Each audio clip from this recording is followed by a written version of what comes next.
What kind of research do you need to do when you're thinking about franchising? Franchising is one of the topics that has always interested me, but I've never, have actually pursued it yet. It's not ready. I'm just about to turn 40, so I'm kind of getting into that research phase of looking to expand out, but I'm not there yet. But what type of thing should someone like me be looking for when I'm looking to start a franchise? Great. So one thing I just wanted to circle back to because you just reminded me of it when you said I'm about to turn 40 and you said what age group? I mean, I cannot tell you how high the percentage is of people that are just turning whatever the number is. And they're like, it's time. I am just about to turn 50. I am just about to turn 40. It's those two. Sometimes it's 60, but mostly it's 40 but mostly it's 50.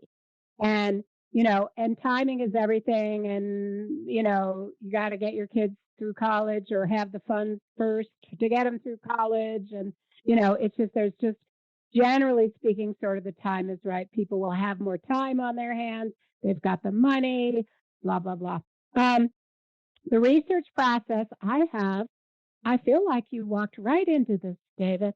I have an ebook that I wrote on the due diligence process, but there's a very specific series of steps that you want to take, which include, first of all, how it's going to look is you hopefully are working with a consultant who can narrow down that field of 700 franchises that are in operation at any given time to 10 that are available in your marketplace, are within your budget and or funding capabilities, which is you've been pre-approved already by your consultant, blah blah blah, um, in your wheelhouse in terms of your transferable skill sets, and we think would be good in your specific market.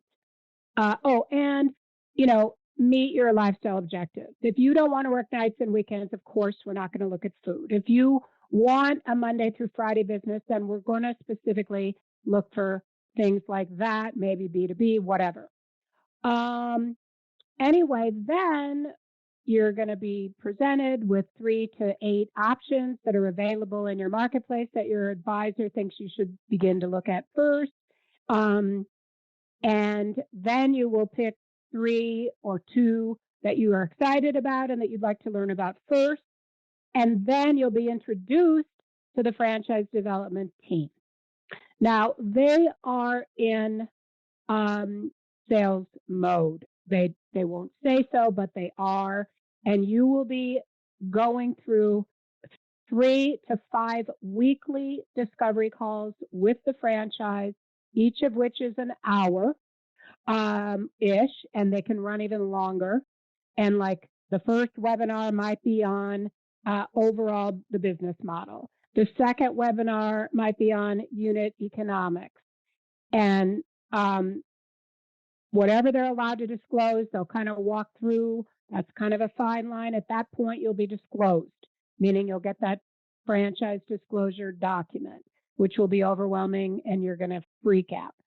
Then on your third call, you're going to be marketing. Here's what we do for marketing. Here's what your marketing package looks like, blah, blah, blah. Culminating in about 6 weeks in, 4 weeks in, depending, 3 weeks in, you get to talk to franchisees.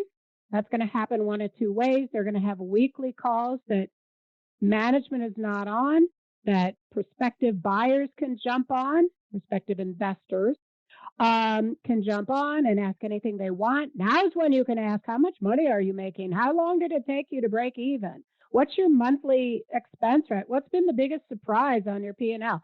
Those hard questions can only be answered by the franchisees.